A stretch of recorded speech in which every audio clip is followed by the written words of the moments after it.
Hello and welcome to the Inner Core. My name is Paul Rauschenbusch. I'm the Associate Dean of Religious Life in the Chapel at Princeton University. The Inner Core is a program about religion, spirituality, and ethics, and anything else that comes to mind. So welcome. We're glad you're joining us. I am delighted to welcome Dean Allison Bowden. Reverend Dr. Bowden, welcome to the Inner Core. We're so glad you're here. Thank you. Dean Bowden has just come to Princeton University. Well, I guess it's 8 months ago in August of 2007. She is now the Dean of the Chapel and of Religious Life and a wonderful colleague that I can say to our office and to the Princeton University community. Reverend Dr. Bowden, welcome. We're so glad to have you on the Inner Core. Dr. Bowden has recently completed and released a book called Women's Rights and Religious Practice, Claims in Conflict. And that's what we really want to talk about today.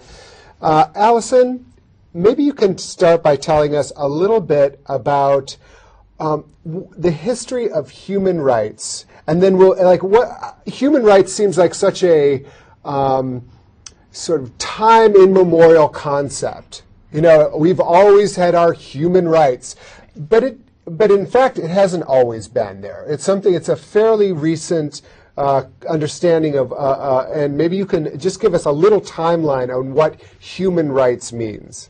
Well, human rights is going to mean many different things to many people, and a history of human rights for some people is going to start thousands of years ago, and for many people is going to start in the Enlightenment.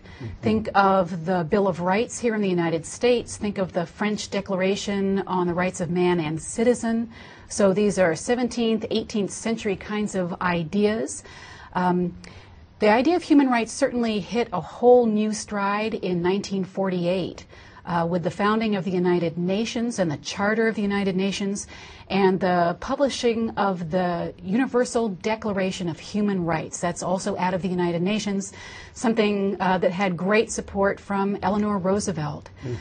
Some people will say, as I began, that human rights are thousands of years old. They'll say human rights are ideas and concepts embedded in religious traditions, in cultures, in ethical traditions, and only recently have we decided to call it specifically human rights, to make human rights law out of it. This is the world, particularly the legal world, catching up with where religious and cultural concepts have been for a very long time.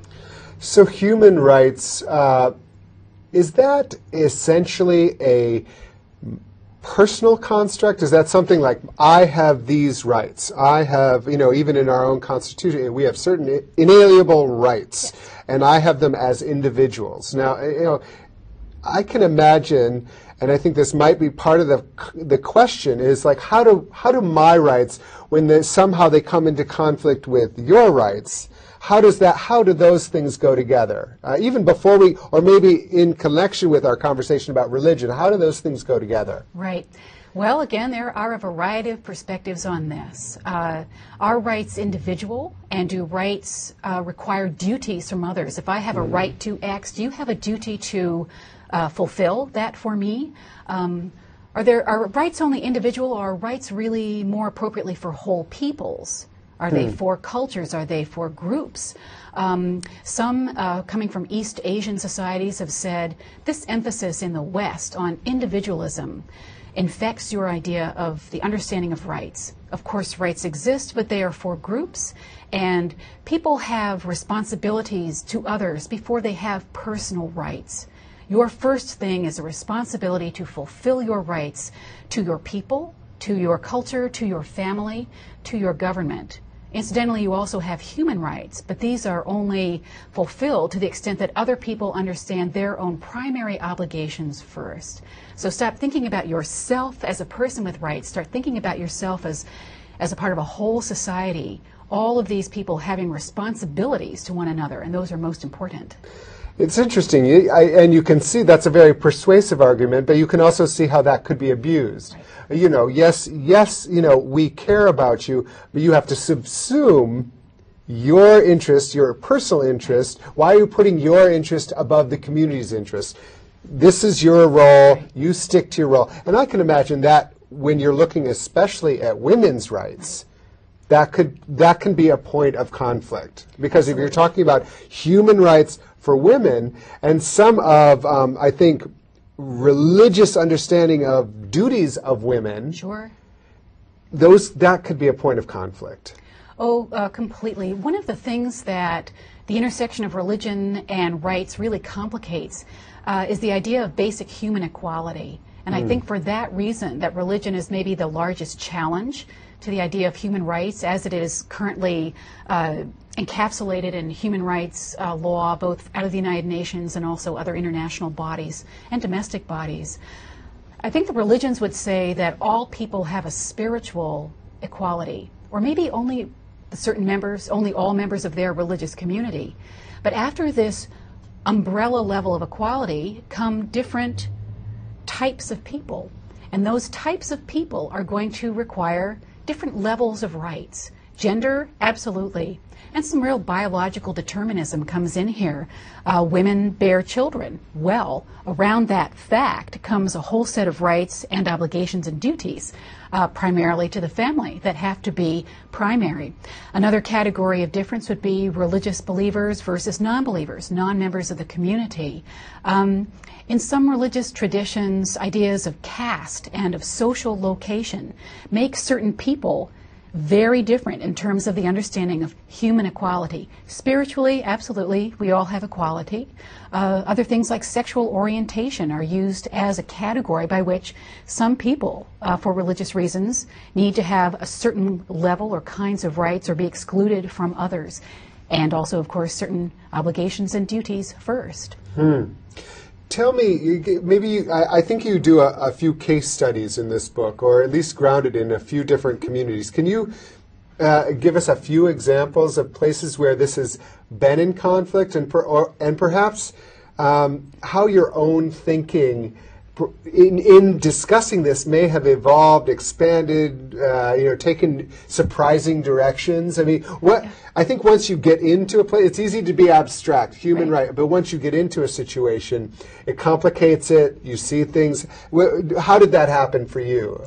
Absolutely. Well, my book looks at Christianity, Islam, and Hinduism, particularly in the South Asian context. As for a case study, I could talk about certain religious communities' requirements that women practice purdah, and that means different things in different societies. For some, it might mean that a woman covers certain parts of her bodies always when she is in public, and that might be everything but the face and hands. It might include face and hands too. For some others, it might mean being basically restricted to the home. If not all of the time, then the only exception being in public in the company of a close male relative as chaperone. Some women within the Muslim community and without will say this is a human rights violation. I mean, this is a restriction on an essential human right to freedom, particularly freedom of movement. These women are not free to move around, particularly those who are required by their religious community to remain in their homes and only go outside perhaps with a chaperone. There are other women in these same religious communities who say this is no human rights infringement at all. This is an honor and a privilege. This is me really acting out what I think is at the heart of what I understand to be appropriate for me. This is an act of faith for me. I will open the Quran now and I will show you where there are texts that say that the righteous woman is a very modest woman and pulls her garment closely around her. This is me doing that. And if I am, in my house all the time, this is just an even greater observance of what's crucial to me. Other women will say, you think it is freedom to, go out and work? This is a sign of my economic status. I don't have to work. It is middle and lower class women who do not get to observe purdah in this way. And I am really, really thankful that that is not me. And there are other women who will say, I don't think this is religiously required of me, but I also realize I'm a practical person, that I don't have alternatives right now that wouldn't compromise my physical safety. So there are many different kinds of things at play. Power considerations within religious communities and particularly within families. There's very much an economic consideration going on, and women just being very practical. But it's been very interesting to me in researching this book and seeing how there are very many sides within specific religious communities. Some people think this is absolutely valid, some people don't, others are everywhere in between, and it's just fascinating as a reader and an interviewer to be taken into other communities' deep conversations about what all of this kind of thing means. How did you get interested in human rights? Was there a moment, did you have an experience, or was it even growing up as a woman in American society? I mean, what drew you to this topic? Right. I have been interested in religion for a very long time, of course, and I'm a seminary graduate, all that kind of thing. I'm interested in women's issues, just generally. I did not my book is published in a series of gender studies, the York University Studies on Women and Men, and I somewhat chuckle to myself to find that I'm a women's studies person. I hadn't known that about myself. I'm just interested in women. Okay. And presto, you're a women's studies. I am, because I'm interested in women, and that's fine. And the human rights idea came in to sort of complete the three-pointed set of interests. Really about 10 or 12 years ago, I began to think of human rights. I've always been concerned with social justice and the intersection of social justice and religion. And human rights began to just appear to me to be, as I like to put it, humanity's current best tool for securing social justice.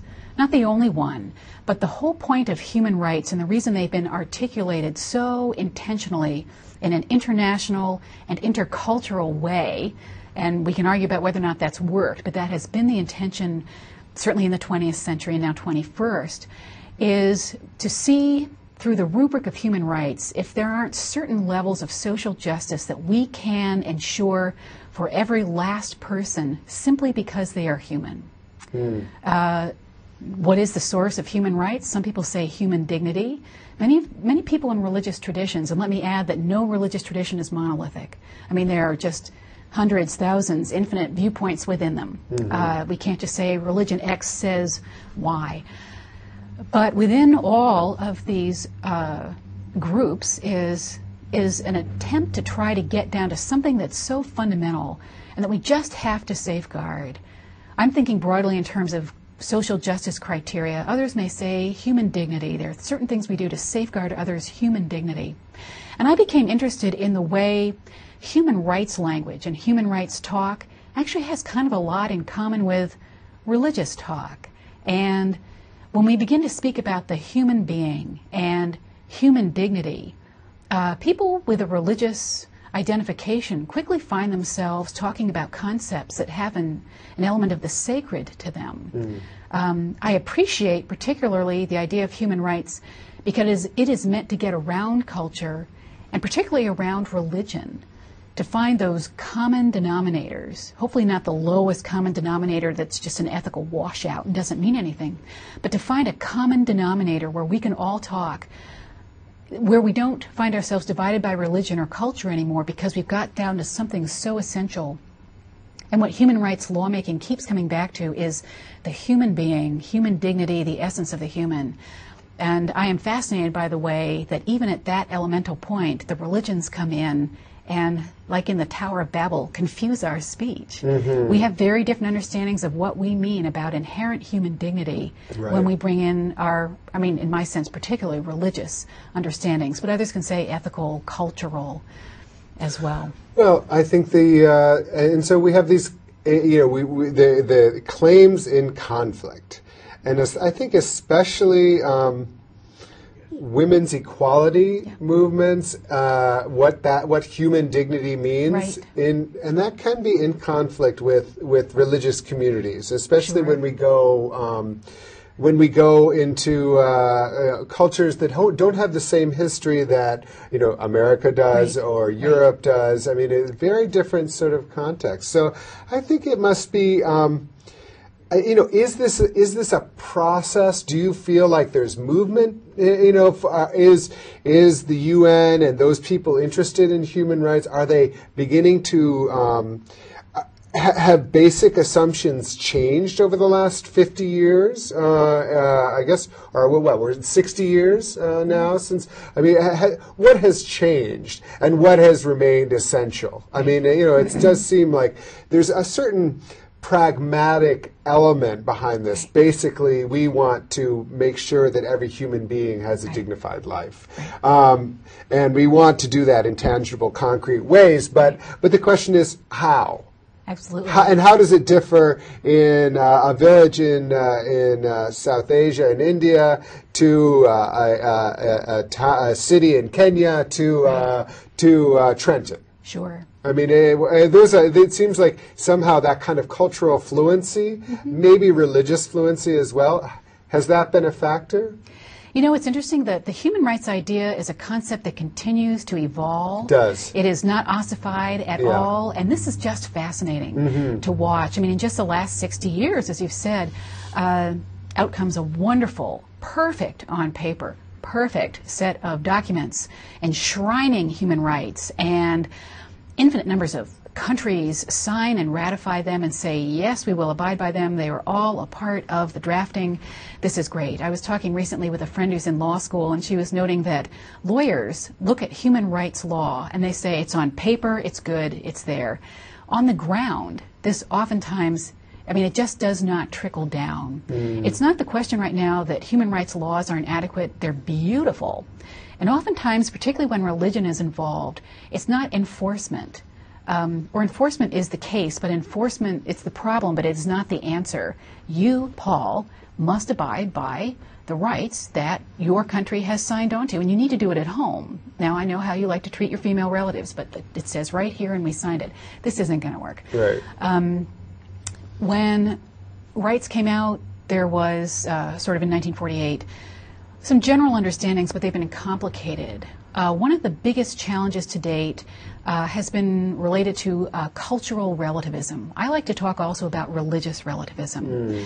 But this is where, for lack of a better term, non-Western countries really formally challenged at the highest levels and the lowest too, the conversation on human rights and said, you know what, this really is the way you have framed it, a very Western concept, and it's coming out of your enlightenment. It's not that we're not enlightened, we've just had a different history.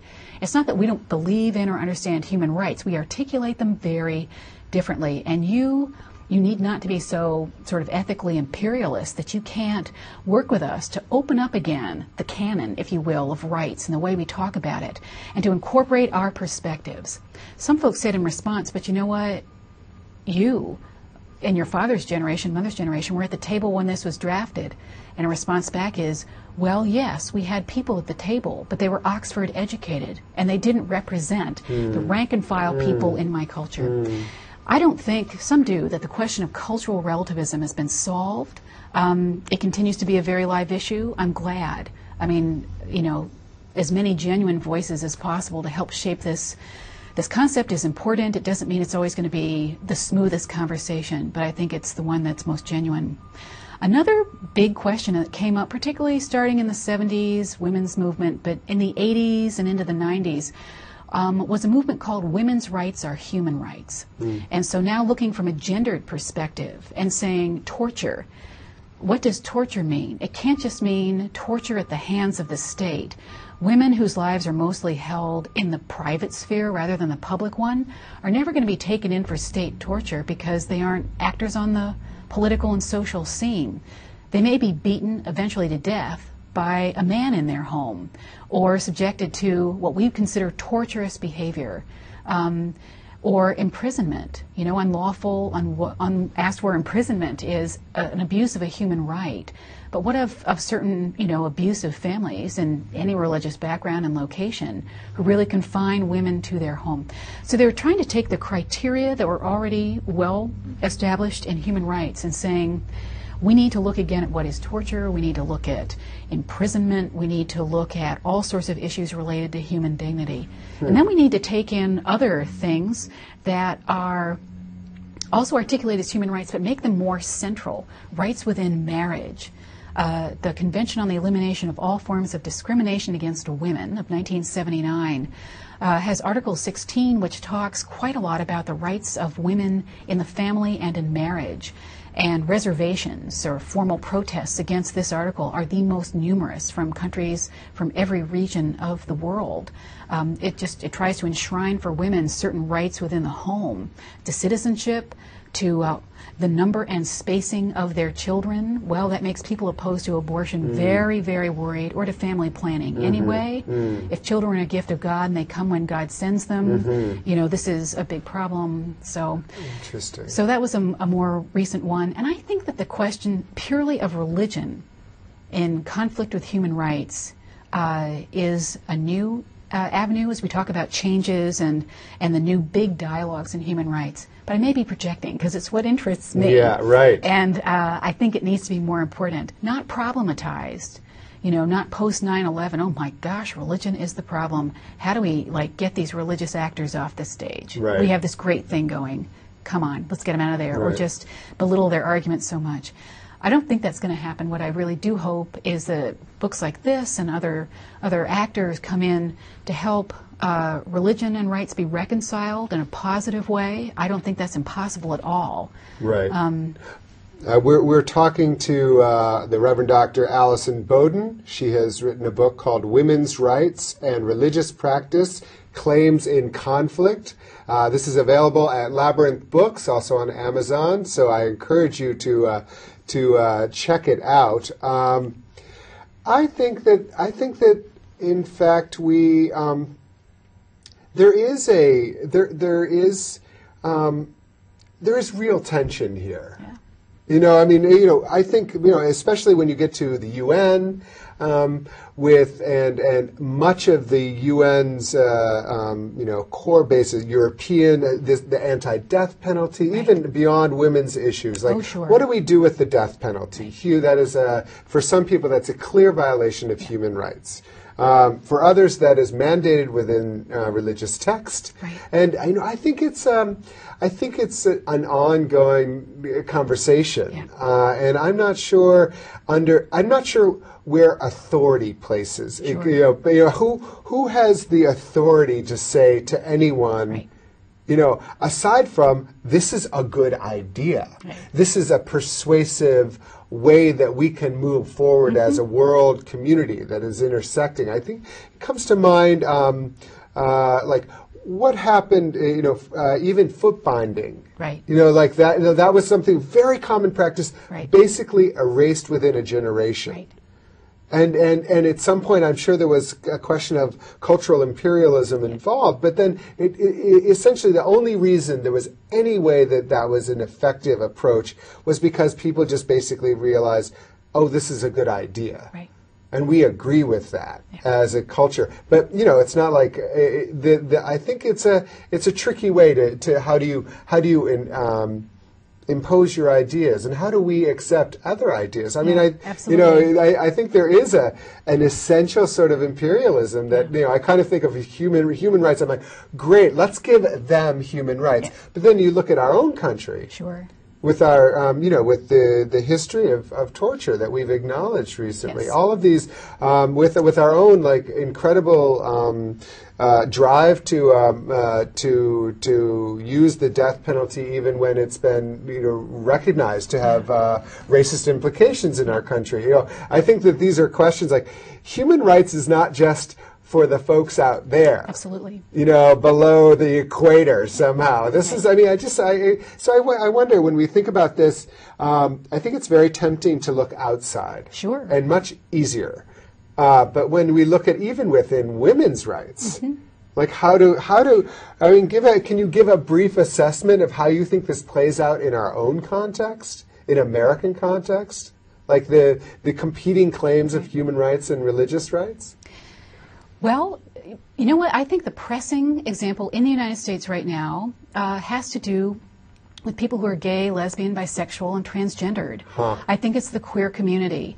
You know, we can talk about religion X sees everybody as spiritually equal, but women and men actually in practice are not equal, or believers or non-believers, or you know, Brahmins and Dalits, that kind of thing. But to bring it to the United States and to talk about our majority religion, we're going to talk about Christianity, and we are going to talk about people who, for religious reasons, would like to see an amendment to the Constitution banning gay marriage. And they are very clear that this is an ethical and cultural, historical argument coming out of the United States. This is not the kind of thing we do. And it's also about the bedrock of being Christian and a Christian nation, but also as Christian people, they want to influence lawmaking. They're not wrong. I think we all vote and then have activism out of our values, religious or not. That isn't the problem. But I know someone who was a teacher in the Chicago public schools for decades and lost his job teaching math to high school kids because he is gay. There are the question of marriage. Is marriage a human right? It says so in the Universal Declaration of Human Rights. Everyone has the right to marry and found a family. And in 1948, I'm going to guess, they were assuming a man and a woman. Right. Well, that's not the question in the United States right now. That's not the pressing question. P.S. We've already gone through anti-miscegenation kinds of restrictions on marriage. Now we're coming to gender and sexual orientation and identification. And so what's your recommendation? I mean, I say to put you on the spot. Sure. How does this interest in human rights, the value of human rights, pertain to the United States? And how do we bring that into the conversation? I'm going to say the same thing about this situation in the United States as I do, as I conclude my book, talking about any situation in any religious tradition. When it comes to differences between human rights and religious practices, so claims and conflict, people in different disciplines say, well, we need stronger laws, we need this, we need that. I think that theological positions need to change, and we know they can. Look at how they've changed in Christianity regarding women, not perfect, but regarding women, the end of human chattel slavery, and we know that many slaveholders held the Bible aloft through their defense of slavery. We are continuing to evolve, not just as a human rights concept, but certainly as nations in our ethical understandings of what is appropriate. In a situation where, let's say, female genital cutting is going on and some people perpetuate it on theological grounds, I think it's not going away until people within that community, with the helpful support of people without, but people within those communities do the theological change and make it accessible to all about why this is religiously inappropriate, or many will say this was never really a religious idea at all. This was a cultural holdover that we made religious. What do we do in the United States, those of us who are Christian, and perhaps Jewish, Muslim, or other religions too who might have a problem with this, to look at core theological concepts and do good, integrity-filled theological work to bring us more into keeping with a human rights norm. Now, not every human rights norm, I'm saying, is absolutely right, and there are real different gradations. Some human rights documents say that there is a human right to paid vacation.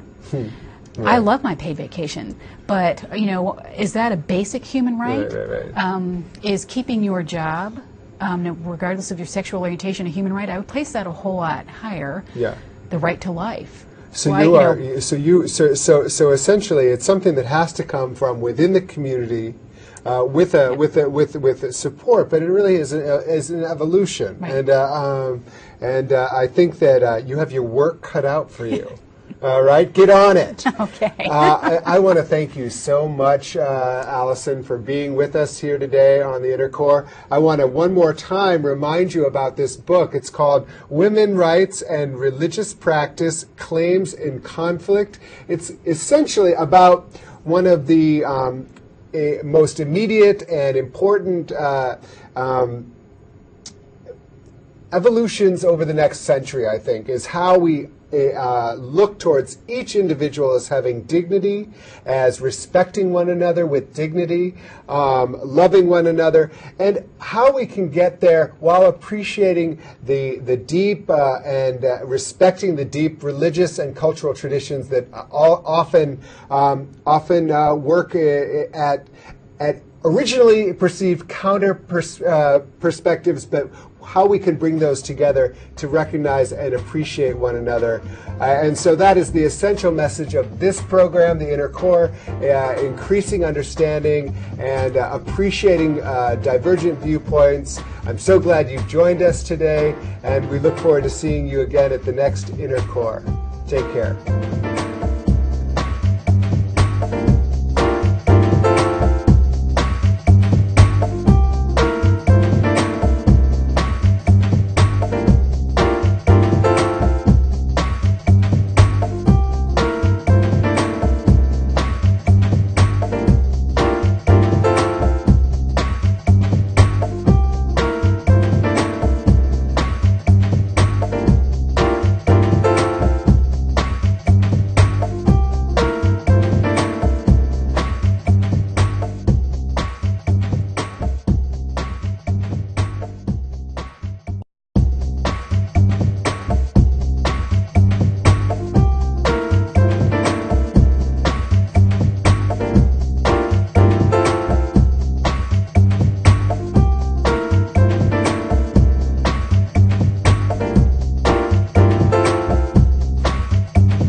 Hello and welcome to the Inner Core. My name is Paul Rauschenbusch. I'm the Associate Dean of Religious Life in the Chapel at Princeton University.